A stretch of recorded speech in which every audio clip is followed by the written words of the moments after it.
Hukumar Fintiri of PDP having satisfied the requirement of the law is hereby declared the winner. Ya zama gwamnan jihar Adamawa. A ƙarshe dai hukumar INEC ta bayyana sakamakon ƙarshe na jihar Adamawa a inda ta ce Hukumar Fintiri of PDP having satisfied the requirement of the law is hereby declared the winner. Ya zama gwamnan jihar Adamawa. A ƙarshe dai hukumar INEC ta bayyana sakamakon ƙarshe na jihar Adamawa a inda ta ce Fintiri ya kada Binanu ko in ce ya cinye Binanu da ƙuri'a 32,000.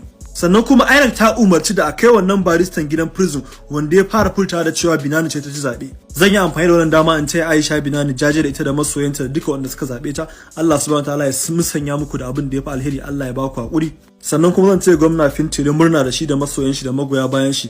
Allah subhanahu wataala ya ba ku ikon yi wa jihar Adamawa adalci. Sannan kuma mutanen Adamawa baki daya Allah ya sa wannan abin ya zama muku mafi alheri.